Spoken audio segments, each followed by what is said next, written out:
어머니, 다 어머님을 위한 거예요. 요양원에 가시면 24시간 돌봐주실 분들도 계시고. 그래, 날 요양원에 보내고 재산은 너희가 다 가지면 되겠구나? 어머니, 그게 아니라. 내가 귀가 먹었다고 생각하니? 복도에서 너희 얘기 다 들었다. 내가 죽기만을 기다리는 거지. 여보, 어머님이 오해하시는 것 같은데. 오해는 무슨 오해? 이제 와서 효도가 웬 말이야? 어머니, 그건 다 어머님 노후를 위해서. 노후는 무슨? 아직 내 정신 멀쩡하고 몸도 멀쩡해. 엄마, 제발 저희 말씀도. 이제 그만해. 나가. 둘 다 더는 보고 싶지 않아. 어머니, 오늘의 사연은 아들 며느리가 어머니에게 끔찍한 짓을 저지르는 이야기입니다. 과연 어머니의 운명은 어떻게 될까요? 안녕하세요. 저는 73세의 평범한 주부입니다. 매년 11월이면 30년째 해오던 김장을 준비하고 있었죠.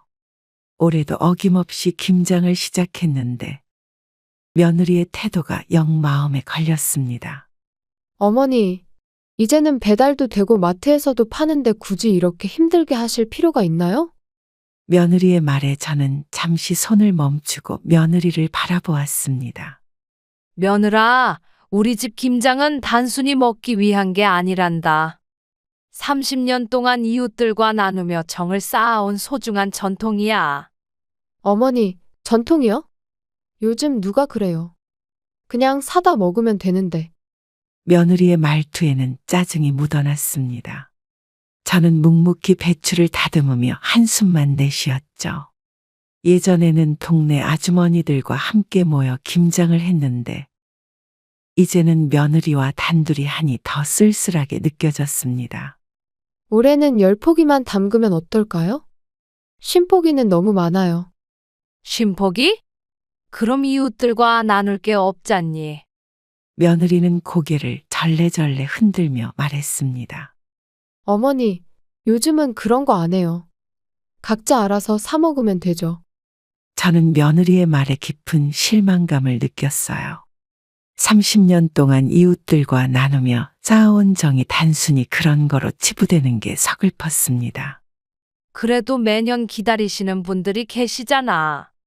어머니도 참. 고집이 너무 세요. 며느리는 핸드폰만 만지작거리며 김장을 도울 생각을 안았습니다. 저는 혼자서라도 해야겠다는 마음으로 절인 배추를 꺼내기 시작했죠. 어머니, 저는 이만 들어가 볼게요. 오늘 약속이 있어서. 며느리는 김장을 시작한 지 2시간 만에 일어났습니다. 저는 말없이 고개를 끄덕였죠. 그때 이웃집 박씨 아주머니가 김장하는 냄새를 맡고 찾아오셨습니다. 올해도 김장하시나 봐요? 작년에 주신 김치가 얼마나 맛있었다고요. 네, 올해는 좀 늦었네요. 박씨 아주머니는 자연스럽게 앞치마를 두르고 절인 배추를 씻기 시작했습니다. 제가 도와드릴게요. 올해도 기대되네요. 이웃의 따뜻한 마음에 저는 다시 힘을 얻었습니다. 며느리는 이런 이웃 간의 정을 모르겠지만 저에게 김장은 단순한 음식이 아닌 30년 동안 이어온 소중한 인연의 끈이었습니다. 박씨네도 올해는 20포기만 가져가세요. 며느리가 양을 좀 줄이자고 해서. 아이고, 괜찮아요. 작년처럼 주세요. 우리 손주들이 할머니네 김치는 특별히 더 맛있대요. 그렇게 첫날 김장이 시작되었습니다. 며느리의 차가운 태도는 서운했지만 이웃들의 따뜻한 정이 위로가 되었죠. 하지만 이것이 며느리와의 첫 갈등은 아니었습니다. 앞으로 더 큰 시련이 저를 기다리고 있다는 것을 그때는 미처 알지 못했습니다. 김장을 하던 중 저는 갑자기 심한 어지러움을 느꼈습니다. 앞이 캄캄해지더니 온몸에 힘이 빠져나갔죠. 박씨 아주머니가 놀란 목소리로 소리를 질렀습니다. 어머님, 괜찮으세요? 어머님. 의식이 희미해지는 와중에도 사람들의 다급한 목소리가 들렸습니다. 누군가 제 이마를 짚어보았고 차가운 물수건이 얼굴에 닿았어요. 어머니, 정신 좀 차리세요. 아들의 목소리였습니다. 저는 대답하고 싶었지만 입이 떨어지지 않았어요. 멀리서 구급차 사이렌 소리가 들려왔습니다. 의식이 없으신 것 같은데 빨리 병원으로 모셔야겠습니다. 구급대원의 말소리가 들렸고 누군가 저를 들것에 옮기는 것이 느껴졌습니다. 흔들리는 구급차 안에서 저는 간간히 의식이 돌아왔다 사라졌다를 반복했죠. 혈압이 많이 높으시네요. 뇌 쪽 검사부터 해봐야 할 것 같습니다. 의사의 목소리가 들렸습니다. 그리고 다시 의식이 희미해졌어요. 잠시 후 정신이 들었을 때는 아들과 며느리의 대화가 들려왔습니다. 여보, 어머니 상태가 심각하대. 뇌출혈이래. 그럼 수술비는 얼마나 들어요? 보험은 얼마나 나오나요? 저는 며느리의 말에 놀라 눈을 뜨려 했지만 눈꺼풀이 무겁게 느껴졌습니다. 지금이 어떤 상황인데 돈 얘기를 해. 어머니 목숨이 위험하다고. 그래도 알아는 봐야죠. 병원비가 얼마나 나올지. 의식이 흐릿한 상태에서도 아들 부부의 대화가 귓가에 맴돌았습니다. 며느리의 목소리가 점점 커졌어요. 당신도 이참에 어머님 재산 문제 정리해야 하는 거 아니에요? 만약에라도. 지금 그런 말을 하면 어떡해. 복도에서 들리는 발소리와 함께 의사가 들어왔는지 두 사람의 대화는 곧 멈췄습니다. CT 결과 나왔습니다. 즉시 수술이 필요한 상황입니다. 수술비는 얼마 정도? 여보, 며느리의 말을 아들이 제지했습니다. 저는 의식이 희미해지는 와중에도 이런 대화를 듣고 있다는 게 믿기지 않았어요. 수술 동의서 작성해 주시고 보험 관련 서류는 원무과에서 안내받으시면 됩니다. 의사의 말소리가 점점 멀어져 갔습니다. 그리고 다시 아들 부부의 대화가 들려왔어요. 나중에 상속받을 때 문제 생길까봐 그러는 거예요. 요즘 형제간에도 재산 문제로 싸우는 거 많잖아요. 어머니가 돌아가실까봐 걱정되는 거야. 재산이 걱정되는 거야? 마취 때문인지 의식이 더욱 흐려졌지만 가슴 한구석이 무거워졌습니다. 수술실로 이동하는 동안 저는 이런 대화를 들어버린 것이 오히려 불행일지도 모른다는 생각이 들었어요. 마취 시작하겠습니다. 마취의 목소리가 들리고 점점 의식이 멀어져 갔습니다. 저는 이 수술에서 깨어나면 무엇을 마주하게 될지 두려웠습니다. 아들 부부의 대화는 꿈이었길 바랐지만 현실이라는 걸 알았죠. 제가 쓰러진 것이 아들 부부의 본심을 알게 된 계기가 될 줄은 몰랐다고요. 의식이 완전히 사라지기 전 마지막으로 들린 것은 수술실 문이 닫히는 소리였습니다. 수술이 끝나고 회복실에서 눈을 떴습니다. 흐릿한 시야로 천장의 형광등을 바라보는데 옆 침대의 보호자와 간호사의 대화가 들려왔어요. 보험 적용이 안 되는 항목이 꽤 있네요. 간병인 비용도 따로 해요. 요새 간병인 하루에 12만 원이에요. 가족이 직접 하시는 게 좋을 것 같아요. 저는 눈을 감은 채 귀를 기울였습니다. 잠시 후 아들과 며느리가 들어왔고 그들은 제가 자고 있다고 생각한 듯 했죠. 보험사에서 연락 왔어. 중환자실 비용이랑 수술비는 보장된대. 다행이네요. 근데 간병인은 어떡할까요? 아들의 한숨 소리가 들렸습니다. 내가 회사 휴가를 내볼게. 여보, 지금 중요한 프로젝트 중이잖아요. 제가 할게요. 며느리의 말에 저는 놀라웠습니다. 하지만 곧이어 들려온 말에 그 마음이 무너져 내렸죠. 어차피 엄마 재산 받으려면 이럴 때 정성을 보여야죠. 간병하면서 틈틈이 재산 관련 서류도 챙겨볼게요. 차가운 링거액이 혈관으로 흘러들어가는 게 느껴졌습니다. 손목에 찬 링거보다 더 차가운 며느리의 말이 가슴을 파고들었어요. 여보, 그런 속셈으로 하지 말고. 당신도 나중에 후회하지 말아요. 시골에 땅이 얼마나 있다고. 간호사가 회복실에 들어오는 소리가 났고 아들 부부의 대화는 갑자기 끊겼습니다. 환자분 의식이 좋으시네요. 병실로 옮기시죠. 저는 눈을 살며시 떴습니다. 아들은 걱정스러운 표정을 지었지만 며느리의 얼굴에선 다른 감정이 스쳐 지나가는 것을 놓치지 않았어요. 어머니, 정신이 좀 드세요? 물 좀 다오. 목이 마른 게 아니었지만 무언가 말을 해야 할 것 같았습니다. 며느리가 물컵에 빨대를 꽂아 입술에 갖다 대주었죠. 걱정 마세요. 제가 잘 모실게요. 며느리의 말에 간호사가 미소를 지었습니다. 며느리분이 참 착하시네요. 요새 직접 간병하시는 분들이 드문데. 저는 눈을 감았습니다. 이제 막 끝난 대수술보다 앞으로의 시간이 더 버거울 것 같았어요. 어머니, 병실로 옮기고 나면 제가 24시간 곁에서 간호할게요. 며느리의 말에 간호사는 감동한 표정이었지만 저는 속으로 웃음이 났습니다. 이제야 수술비와 보험금 청구가 끝나자 재산을 위한 간병이 시작되는 거죠. 며느라, 그냥 간병인을 구해다오. 어머니, 제가 모실게요. 그게 도리잖아요. 며느리가 저희 말을 자르며 끼어들었습니다. 저는 고개를 돌려 창밖을 바라보았어요. 늦가을의 마른 나뭇가지처럼 메마른 가족애가 보였습니다. 병실 준비됐습니다. 이동하시죠. 침대가 움직이기 시작했고 저는 눈을 감은 채 생각했습니다. 앞으로 펼쳐질 일들에 대해 그리고 제가 해야 할 결정들에 대해서요. 어머니, 제가 잘 모실 테니 걱정 마세요. 며느리의 달콤한 말이 귓가에 맴돌았습니다. 달콤한 독이 묻어있는 말이었죠. 입원한 지 이틀째 되던 날, 옆 병실에 김 할머니가 저를 찾아오셨습니다. 평소처럼 말동무를 하러 오신 줄 알았는데 할머니의 표정이 심상치 않았어요. 이 선생님, 며느님이 유튜브에 올린 글 보셨어요? 유튜브요? 저는 그런 거 모르는데. 김 할머니는 핸드폰을 꺼내 저에게 보여주었습니다. 제 눈을 의심할 수밖에 없었죠. 시어머니 간병 힘들다 언제까지?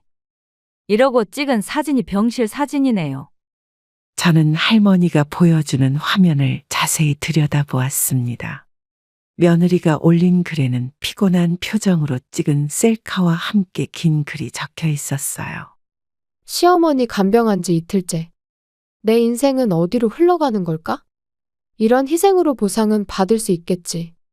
옆 병실 할머니의 따님이 들어오며 말을 이었습니다. 어머, 이거 댓글도 장난 아닌데요? 시어머니 재산이 많으시다면서요?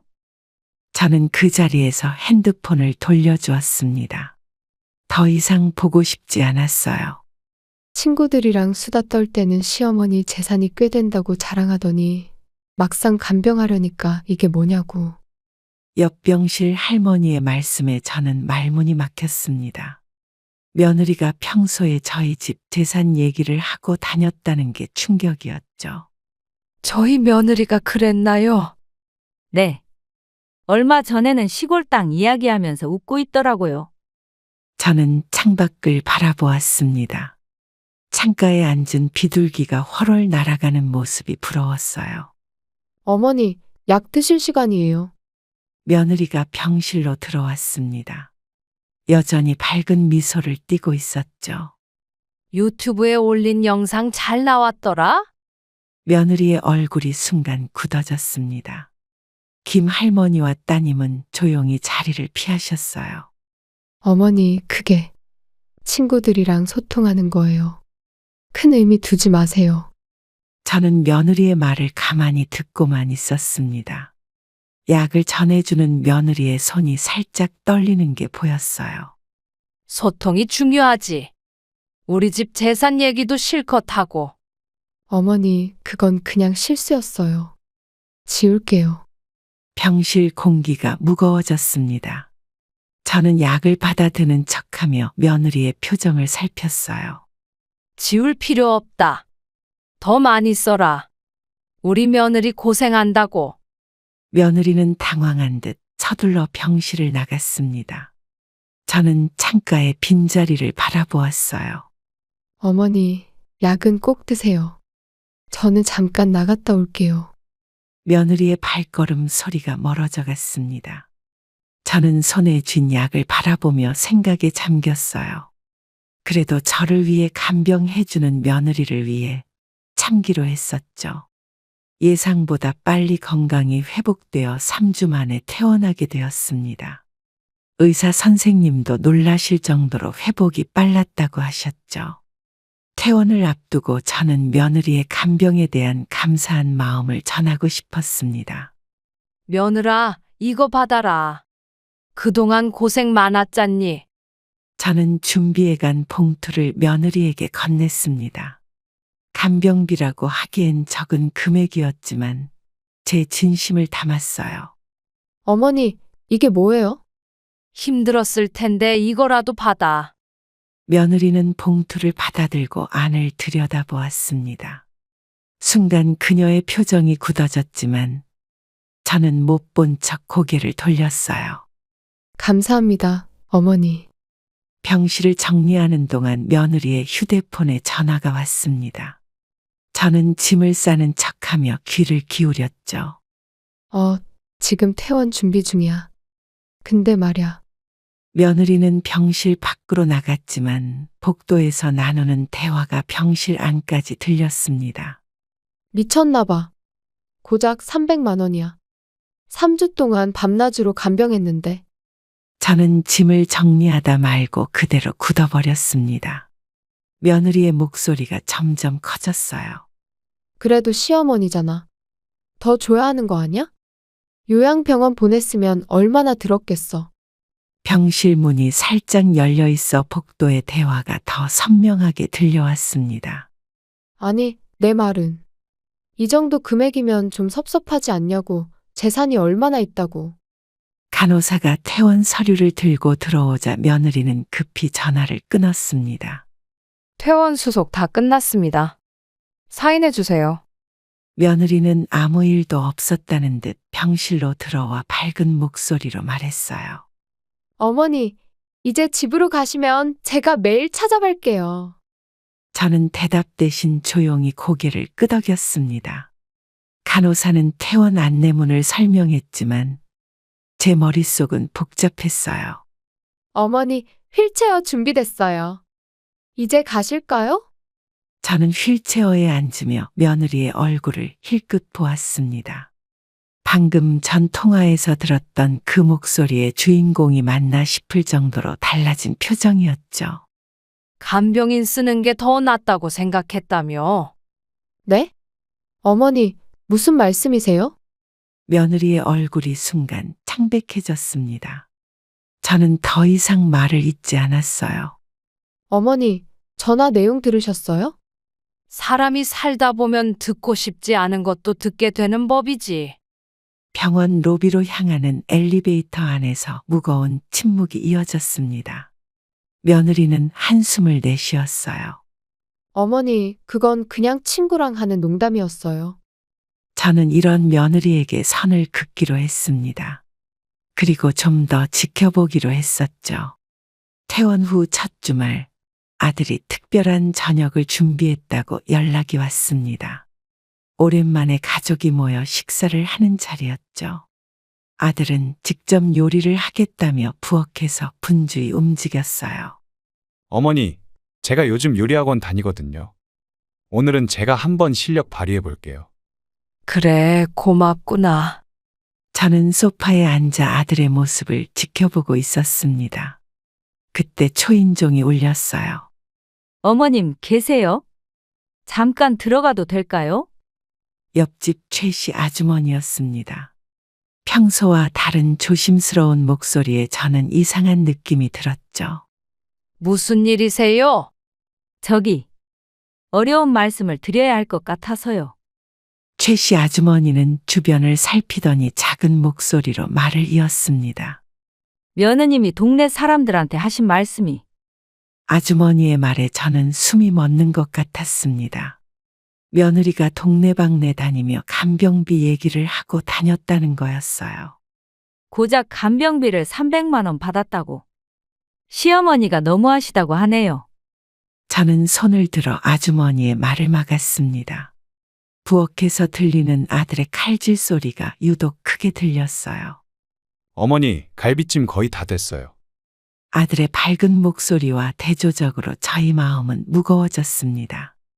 최 씨 아주머니는 미안한 표정으로 자리에서 일어났어요.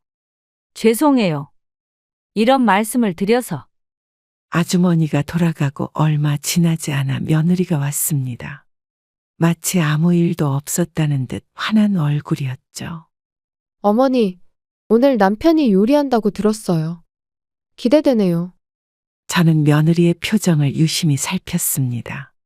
동네 주민들에게 불평했던 그 입술로 지금은 웃음을 짓고 있었어요. 갈비찜 맛있게 됐네. 어머니 입맛에 맞으실 것 같아요. 식탁에 앉아 음식을 바라보는데 입맛이 없어졌습니다. 아들은 자랑스러운 표정으로 갈비찜을 떠서 제 앞에 놓았어요. 어머니, 한번 드셔보세요. 요리학원에서 배운 비법이에요. 그래. 저는 수저를 들었지만 최 씨 아주머니의 말이 자꾸 떠올랐습니다. 며느리는 평소처럼 싱글벙글 웃으며 밥을 떠먹고 있었죠. 이제 건강해지셨으니 앞으로는 매일 이렇게 밥 먹어요. 매일? 너희가 바빠서 되겠니? 며느리는 저희 말에 재빨리 답했습니다. 당연히 자주 와야죠. 어머니 건강이 제일 중요하니까요. 식사를 마치고 며느리가 설거지를 하는 동안 저는 방으로 들어와 창밖을 바라보았습니다. 어머니, 저희 이만 가볼게요. 그래, 조심히 가거라. 아들이 집을 나간 후 저는 거실 청소를 하고 있었습니다. 소파 밑에서 낯선 수첩이 하나 보였어요. 며느리가 두고 간 것 같았죠. 이건 뭐지? 수첩을 집어들었는데 표지에는 2025년 계획이라고 적혀 있었습니다. 원래 남의 물건을 보면 안 되지만 무심코 펼쳐보게 되었어요. 시어머니 재산 상속 계획표. 저는 그 자리에 그대로 주저앉고 말았습니다. 깔끔한 표 안에는 월별로 세세한 계획이 적혀 있었죠.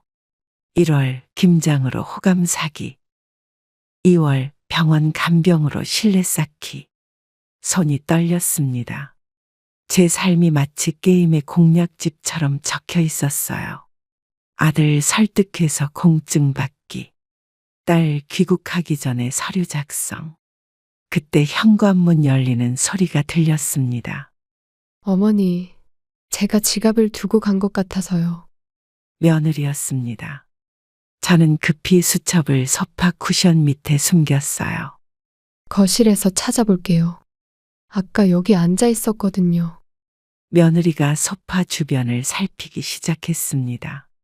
그녀의 눈빛이 달라져 있었어요. 어머니, 혹시 검은색 수첩 못 보셨어요? 수첩? 아니, 못 봤는데. 며느리의 얼굴이 창백해졌습니다. 소파 쿠션을 하나씩 들춰보는 그녀의 손이 떨리는 게 보였어요. 중요한 거라도 되니? 아니에요. 그냥 메모장인데. 저는 며느리의 다급한 모습을 지켜보았습니다. 1시간 전만 해도 진심이라 믿었던 사과가 이제는 그 계획표의 한 부분처럼 느껴졌어요. 내일 다시 찾아볼게요. 어머니, 저 먼저 가보겠습니다. 며느리는 서둘러 현관으로 향했습니다. 문이 닫히고 나서야 저는 숨겨둔 수첩을 다시 꺼냈어요. 시어머니 기일별 유산 상속 가능성 분석. 마지막 장에는 제 생명과 재산이 마치 숫자로 계산된 것처럼 적혀 있었습니다. 창밖은 어느새 어두워져 있었어요. 어머니, 전화 좀 받아주세요. 며느리에게서 전화가 왔지만 받지 않았습니다. 이제는 그 목소리에 담긴 진심을 믿을 수 없게 되었어요. 노트 찾았으면 꼭 연락 주세요. 중요한 거예요. 문자가 왔지만 저는 답장하지 않았습니다. 그저 수첩을 바라보며 제 인생이 누군가의 계획표가 되어버린 현실을 받아들이려 했어요. 남편의 제삿날이었습니다. 아침부터 저는 정성스럽게 제사 음식을 준비했어요. 30년간 한 번도 거르지 않았던 제사였죠. 어머니, 오늘 저는 교회 임원회의가 있어서요. 며느리가 어색한 표정으로 말을 꺼냈습니다. 그녀는 기독교 신자였어요. 그래도 오늘은 아버님 제사인데. 죄송해요. 근데 저희 교회는 제사 지내는 걸 금기시해서. 며느리의 말에 아들이 부엌에서 달려나왔습니다. 그의 얼굴에는 당혹감이 가득했어요. 여보, 오늘 하루만이라도 양해해줘. 아버님 제삿날인데. 당신도 알잖아요. 우리 목사님이 얼마나 엄격하신지. 저는 묵묵히 제사 음식을 준비했습니다. 며느리는 시계만 자꾸 보며 안절부절 못했죠. 어머니, 전 먼저 가보겠습니다. 일어서던 며느리의 팔이 제사상에 걸렸고 정성스레 차린 음식들이 바닥에 쏟아졌습니다. 어머나, 어쩌죠? 이게 무슨 짓이야? 아들이 소리를 질렀지만 며느리는 오히려 화를 냈어요. 실수였잖아요. 일부러 그런 것도 아닌데. 제가 준비한 탕과 전, 과일들이 바닥에 널브러져 있었습니다. 30년간 한 번도 이런 일이 없었어요. 어머니, 죄송해요. 제가 새로 준비할게요. 됐다. 그냥 가거라. 저는 바닥에 엎드려 음식을 주워 담기 시작했습니다. 며느리는 서둘러 가방을 들고 현관으로 향했어요. 여보, 이러고 가면 어떡해요? 교회에서 기다리고 있단 말이에요. 어머님도 이해하실 거예요. 현관문이 쾅하고 닫혔습니다.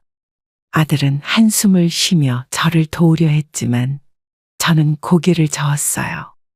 내가 할 테니 너는 아버지 사진이나 닦아놓으렴. 어머니, 바닥에 쏟아진 음식을 보며 저는 생각했습니다. 이게 단순한 실수였을까? 아니면 의도적인 행동이었을까? 여보, 올해는 이런 실수가 있네요.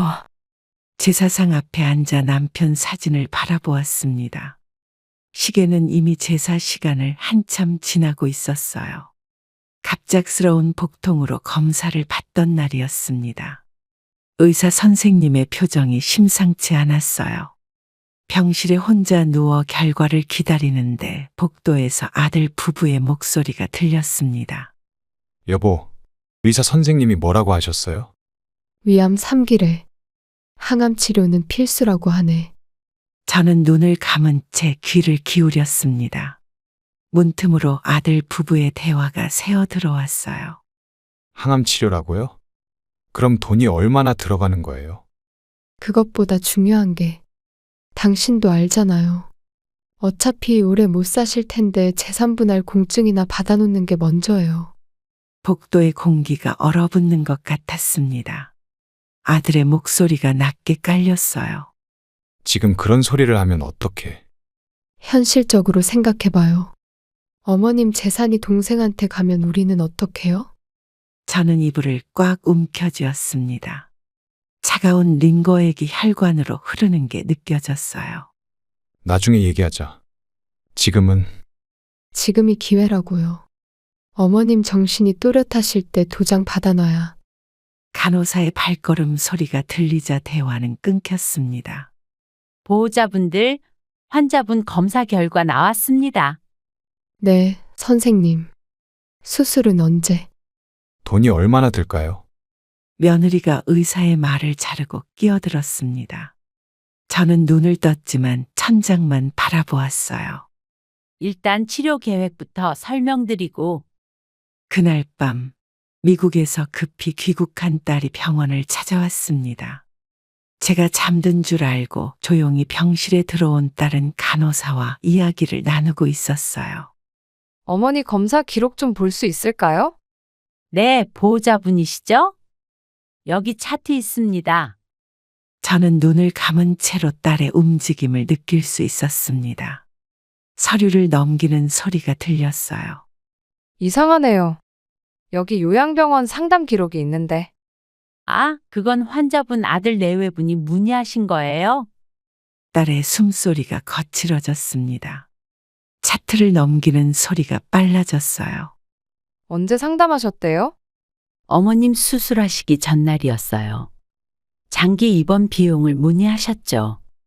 저는 눈을 뜨고 싶었지만 계속 감고 있었습니다. 딸의 떨리는 목소리가 이어졌어요. 의사 선생님과는 어떤 상담을? 회복 가능성보다 요양 계획에 대해 더 관심이 많으셨어요. 차트를 덮는 소리가 들렸습니다. 딸의 한숨 소리가 병실을 채웠어요. 보호자분 괜찮으세요? 네.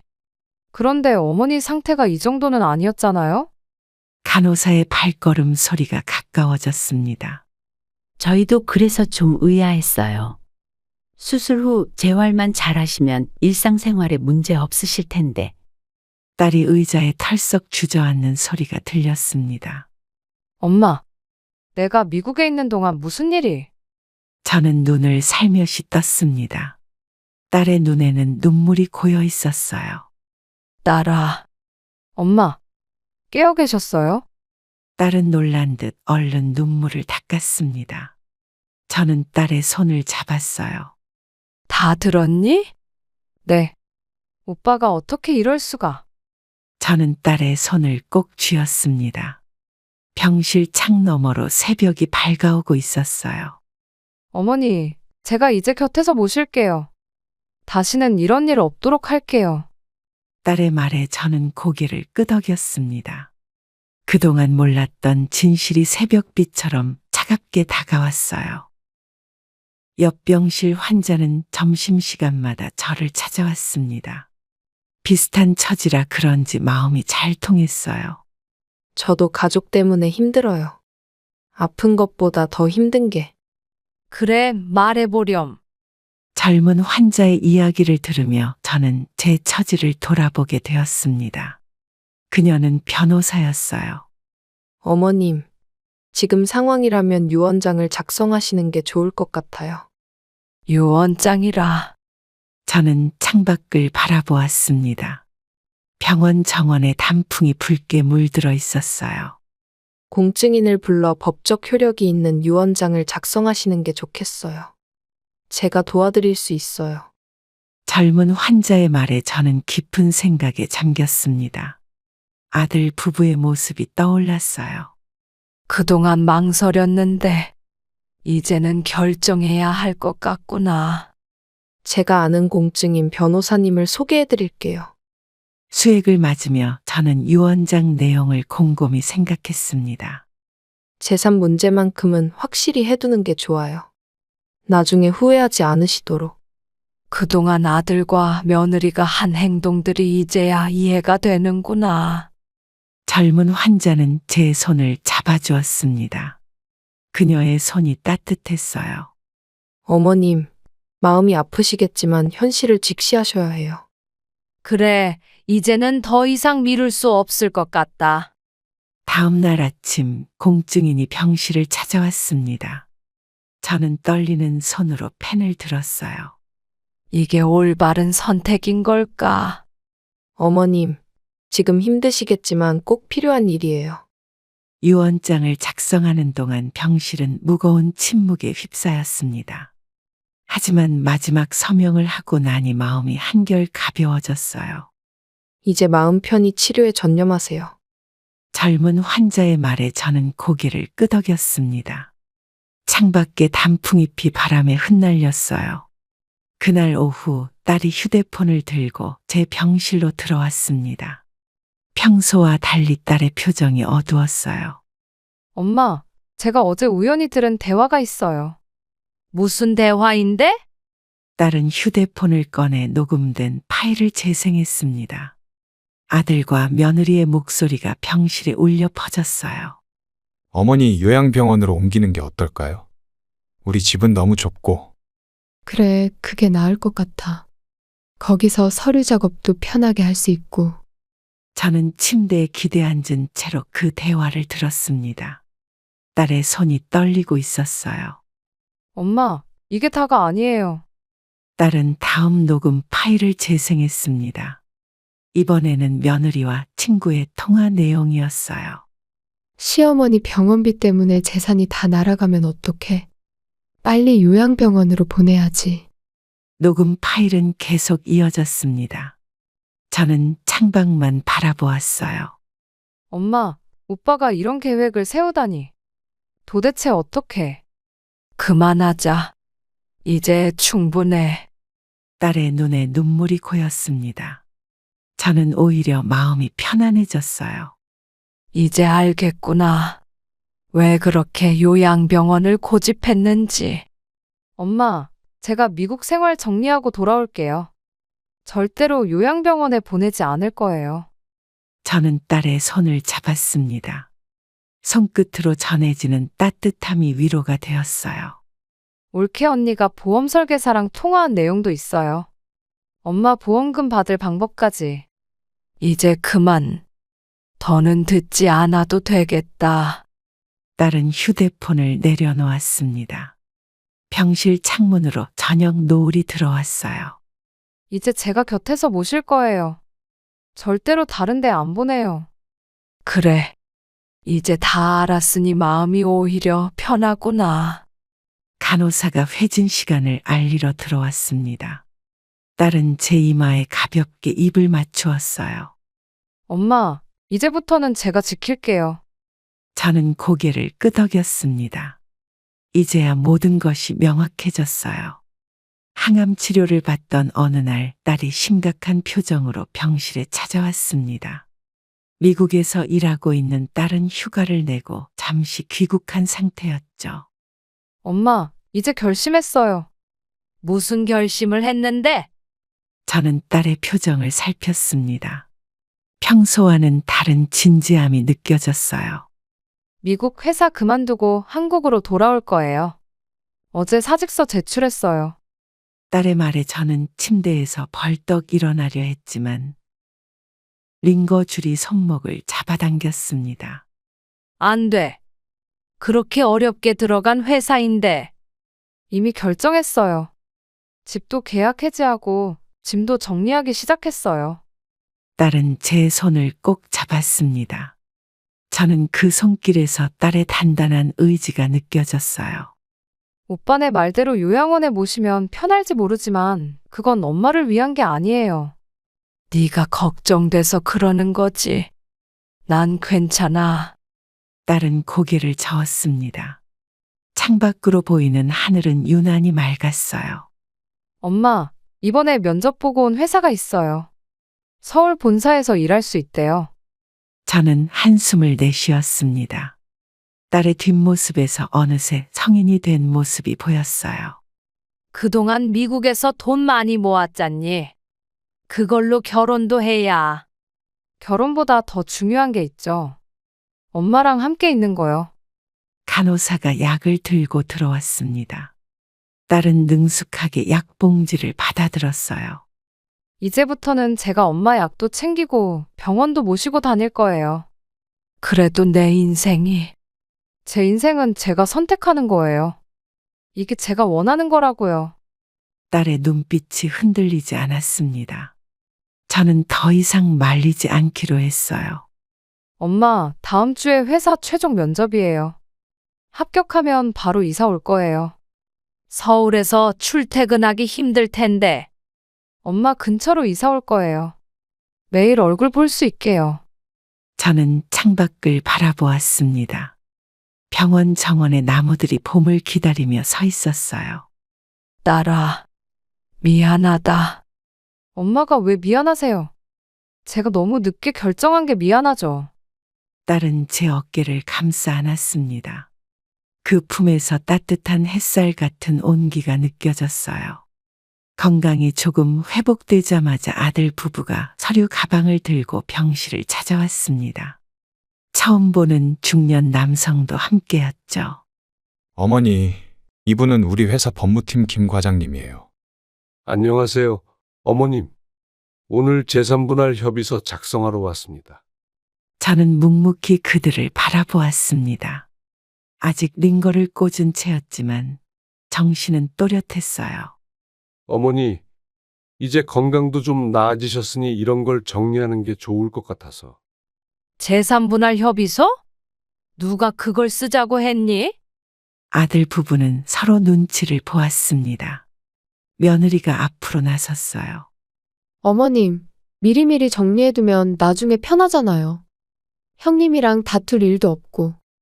여기 보시면 재산 목록이 있는데요. 시골 땅이랑 예금. 저는 김 과장이라는 사람의 말을 끊었습니다. 창밖에 하늘이 유난히 높아 보였어요. 아직 내가 살아있는데 벌써 재산 얘기를 하자고? 어머니, 그게 아니라 만약의 경우를 대비해서 아들의 목소리가 떨렸습니다. 며느리는 서둘러 서류를 펼쳤어요. 여기 보세요.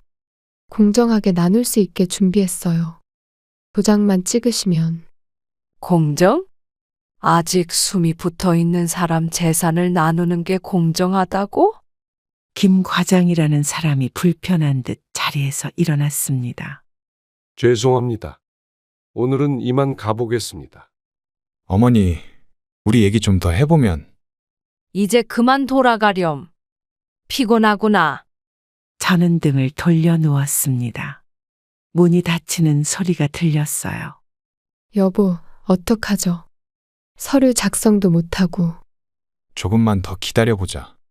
어머니가 마음을 여실 때까지. 복도에서 들리는 아들 부부의 대화가 점점 멀어졌습니다. 저는 오늘 남편의 기일을 맞아 오래된 앨범을 펼쳤습니다. 바래진 사진 속에는 결혼 초기의 모습이 담겨 있었어요. 여보, 우리 그때 정말 가난했죠. 사진 속 남편은 허름한 연립주택 앞에서 환하게 웃고 있었습니다. 그 시절 우리는 전세금도 없어 월세방을 전전했어요. 아들이 태어났을 때 분유값도 없어서. 한 장의 사진에서 시선이 멈췄습니다. 돌 지난 아들을 안고 있는 모습이었어요. 기저귀가 맡기려고 손수 빨래하고 야근하면서 분유값 벌고 했었죠. 옛 사진들을 하나씩 넘기다 보니 그때의 기억이 선명하게 떠올랐습니다. 남편은 야근과 주말 근무를 마다하지 않았어요. 애 교육비 때문에 얼마나 고생했나 몰라요. 저는 아들 학원비를 벌기 위해 이른 새벽부터 시장에서 반찬을 팔았습니다. 남편은 퇴근 후 저를 데리러 오곤 했어요. 여보, 그때는 힘들어도 서로 믿고 의지했는데. 결혼 25주년 기념 사진을 보는데 목이 메었습니다. 그때만 해도 아들은 효자였어요. 이제는 우리 아들이 권력과 돈 앞에서 이렇게 변할 줄은 몰랐네요. 남편의 사진을 닦으며 한숨이 나왔습니다. 저는 앨범을 덮었습니다. 창밖으로 저녁 노을이 지고 있었어요. 여보, 우리가 그렇게 키운 아들인데. 책장 깊숙이 앨범을 넣으며 마음을 다잡았습니다. 이제는 더 이상 과거에 매달릴 수 없다는 걸 알았어요. 저는 차분히 유언장을 작성했습니다. 오랜 고민 끝에 내린 결정이었어요. 이렇게 하면 법적 문제는 없을까요? 소송이라도 걸면. 걱정하지 마세요. 이건 완벽히 합법적인 유언장입니다. 변호사의 말에 저는 고개를 끄덕였습니다. 그때 밖에서 소란스러운 소리가 들렸어요. 당장 들어가 봐야겠어요. 아들의 목소리였습니다. 아마도 누군가가 제보를 한 모양이었어요. 민규 씨, 지금은 상담 중이라 안 됩니다. 제가 아들입니다. 어머니를 배워야 해요. 변호사가 자리에서 일어났습니다. 저는 손을 들어 말렸어요. 들어오라고 하세요. 어차피 알게 될 일이니. 아들이 문을 열고 들어왔습니다. 제 앞에 놓인 서류를 보자 얼굴이 하얗게 변했어요. 어머니, 이게 무슨 짓이에요? 누가 어머니를 꼬드겼습니까? 내가 알아서 결정한 일이야. 며느리도 숨을 헐떡이며 들어왔습니다. 서류를 보자 그녀의 표정도 굳어졌어요. 변호사님, 어머님이 정상적인 판단을. 검사 결과와 진단서가 모두 있습니다. 어머님은 완벽히 정상이세요. 아들은 제 무릎 앞에 주저앉았습니다. 며느리는 벽에 기대어 섰어요. 어머니, 제발 이러지 마세요. 저희가 잘못했습니다. 이제 와서 그런 말이 무슨 소용이 있니? 저는 마지막 서명을 했습니다. 이제 돌이킬 수 없는 결정이었어요. 모든 재산을 딸에게만 준다는 게 말이 됩니까? 너희가 그토록 바라던 거 아니니? 내 재산. 창밖에서 비가 내리기 시작했습니다. 변호사가 서류를 정리하며 일어섰어요. 이제 모든 절차가 끝났습니다. 효력이 즉시 발생합니다. 뒤에서 아들 부부의 흐느낌이 들렸지만 더 이상 돌아보지 않았어요. 재산 문제가 결정된 후 아들 부부와의 연락이 완전히 끊겼습니다. 한 달이 지났을 때 이웃 주민이 유튜브 게시물을 보여주러 왔어요. 할머니, 이거 보셨어요? 며느님이 올린 글인데. 유튜브는 잘 모르는데. 이웃은 휴대폰을 저에게 보여주었습니다. 며느리가 올린 글이었어요. 시어머니는 자식 마음도 모르고 재산만 챙기는 분. 평생 효도했는데 이게 말이 되나요? 저는 글을 끝까지 읽지 못했습니다.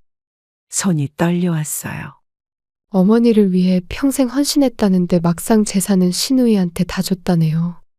옆집 할머니가 한숨을 쉬었습니다. 저는 창밖만 바라보았어요.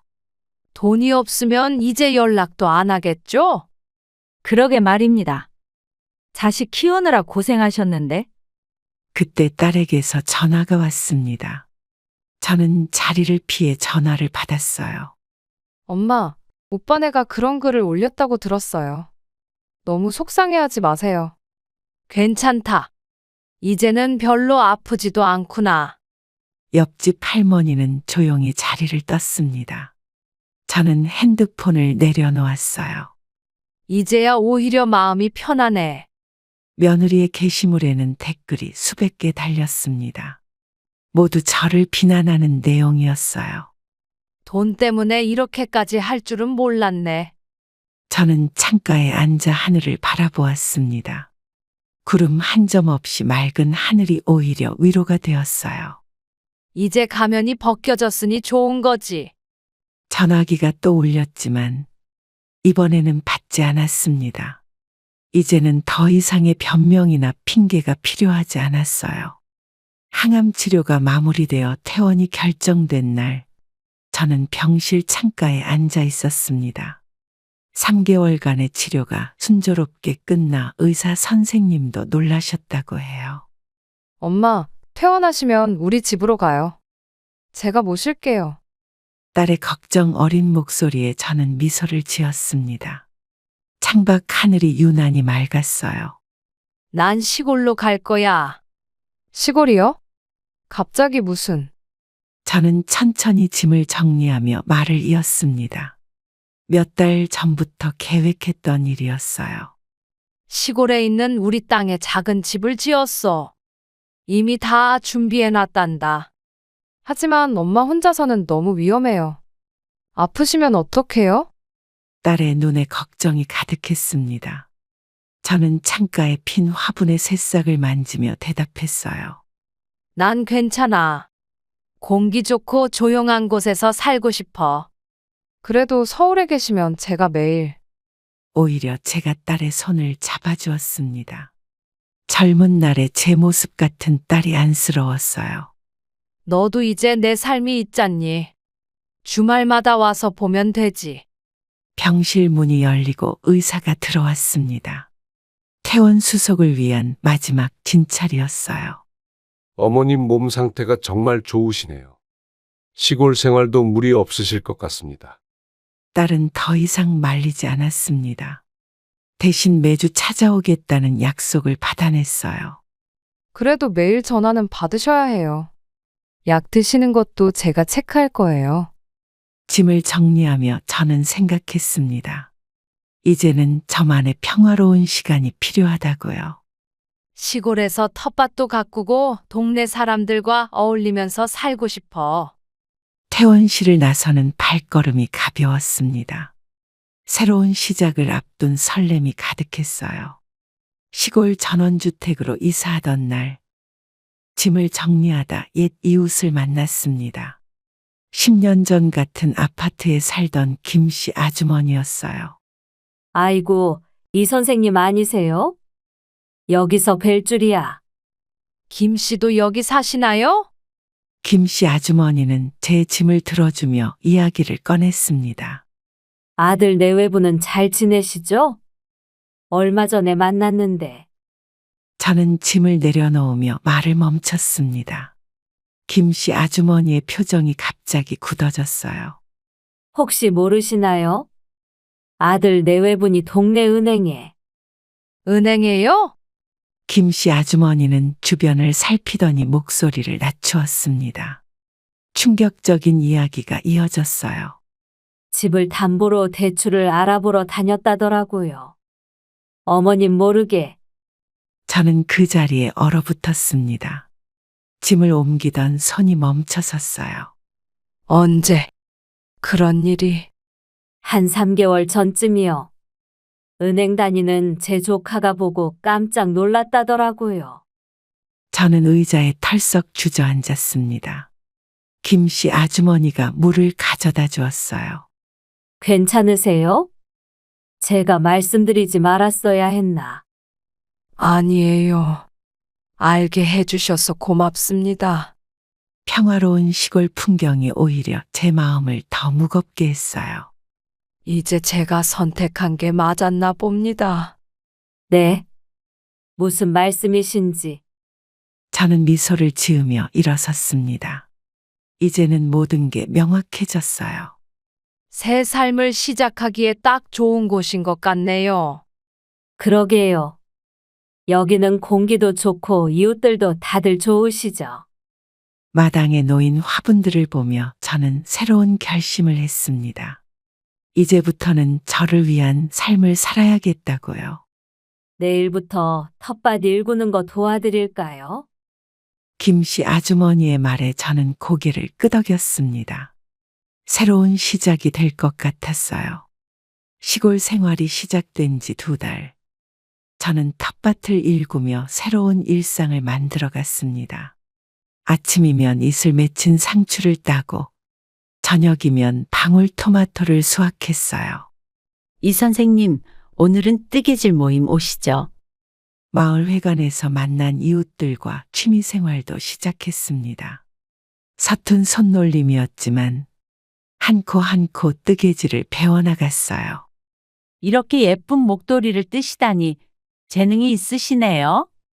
처음에는 어색했던 마을 주민들과도 자연스럽게 어울리게 되었습니다. 서로의 텃밭 작물도 나누고 반찬도 나누며 정을 쌓았어요. 할머니, 우리 텃밭 배추는 언제 심어요? 동네 아이들이 찾아와 텃밭 일을 도와주었습니다. 아이들의 맑은 웃음소리가 마당에 가득했어요. 우리 같이 심어보자. 이렇게 구멍을 파고. 매일 아침 동네 어르신들과 함께하는 건강체조는 제 하루의 활력이 되었습니다. 몸을 움직이니 마음도 가벼워졌어요. 이 선생님 요새 부쩍 건강해 보이세요. 얼굴색도 좋아지셨어요. 작은 정원에는 계절마다 다른 꽃들이 피어났습니다. 봄에는 민들레, 여름에는 나팔꽃, 가을에는 코스모스가 저를 반겼어요. 우리 마을 꽃집이네요. 지나갈 때마다 기분이 좋아져요. 저녁이면 마을 사람들과 모여 산책을 했습니다. 들려오는 풀벌레 소리와 시원한 바람이 제 마음을 위로해 주었어요. 내일은 장날이니까 같이 가시죠? 손주들 먹을 과일도 사고. 이제는 더 이상 도시의 복잡한 삶이 그립지 않았습니다. 소박하지만 진실된 이웃들과의 교류가 저를 행복하게 만들었어요. 우리 동네에 이 선생님 같은 분이 오시니 얼마나 좋아요. 사람들의 따뜻한 마음이 전해질 때마다 저는 이곳으로 온 결정이 옳았다는 것을 다시 한번 깨달았습니다. 내일은 우리 집에서 된장 담그는데 구경 오세요. 이렇게 하루하루 새로운 일상이 쌓여갔습니다. 도시에서는 미처 몰랐던 소소한 행복을 여기서 찾아가고 있었어요. 시골에서의 평화로운 생활이 3년째 접어들던 어느 날, 예상치 못한 방문객이 찾아왔습니다.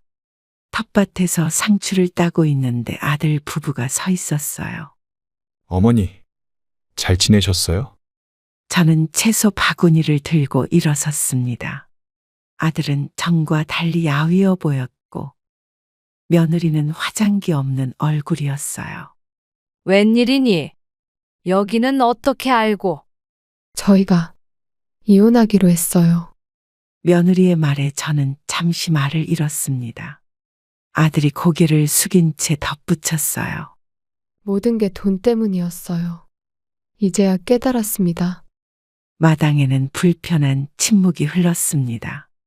저는 상추를 씻으며 천천히 말을 꺼냈어요. 이제 와서 그런 말이 무슨 소용이 있니?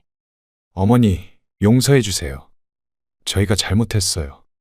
딸이 마당으로 나왔습니다. 주말마다 저를 찾아오는 딸은 아들 부부를 차갑게 바라보았어요. 이제 와서 뭘 바라는 거예요? 재산은 이미 절차가 끝났어요. 돈 때문에 온 게 아니에요. 진심으로 사과드리러. 저는 씻은 상추를 건네며 말했습니다. 딸이 준비한 점심시간이 다가오고 있었어요. 이제는 너무 늦었다. 돌아가거라. 어머니, 마당의 국화꽃이 바람에 흔들렸습니다. 저는 이제 진정한 가족의 의미를 알게 되었어요. 가족은 피가 아닌 마음으로 이어지는 거란다. 너희는 그걸 몰랐던 거지. 아들 부부는 고개를 숙인 채 돌아섰습니다. 딸이 제 어깨를 감싸 안았어요. 엄마, 점심 먹어요. 제가 엄마 좋아하시는 된장찌개 끓였어요. 이제 저는 진정한 행복이 무엇인지 알게 되었습니다. 그것은 돈도 재산도 아닌 진심 어린 마음이었어요. 지금까지의 경험을 통해 저는 깨달았습니다. 가족이란 단순히 피로 이어진 관계가 아니라는 것을요. 진정한 가족은 서로를 이해하고 존중하며 무조건적인 사랑을 주는 사람들이라는 걸 알게 되었습니다. 재산과 돈 앞에서 무너져버린 관계를 보며 많이 아팠지만 그 과정에서 오히려 진실된 마음을 가진 사람들을 만났어요. 시골에서 정을 나누는 이웃들, 자신의 삶을 포기하면서까지 저를 선택한 딸, 그리고 매일 아침 텃밭에서 만나는 순수한 아이들까지. 이제는 더 이상 과거에 연연하지 않습니다. 나이가 들수록 깨닫는 게 있다면 행복은 결국 마음에서 비롯된다는 거예요. 진심 어린 한마디가 수억 원의 재산보다 값지다는 것도 이제는 압니다. 제 나이 70이 넘어 새로운 시작을 하게 될 줄은 몰랐습니다. 하지만 이렇게 시골에서의 평화로운 삶을 살게 된 것이 감사하네요. 가끔 힘들 때면 이런 생각을 합니다. 인생은 끝날 때까지 새로운 시작이 있다고요. 중요한 건 그 시작을 두려워하지 않는 용기라는 것을요. 여러분도 지금 힘든 시기를 겪고 계시다면 그것 또한 새로운 시작의 기회가 될 수 있다는 걸 기억하셨으면 좋겠습니다. 그럼 오늘도 행복한 하루 되시길 바랍니다. 감사합니다.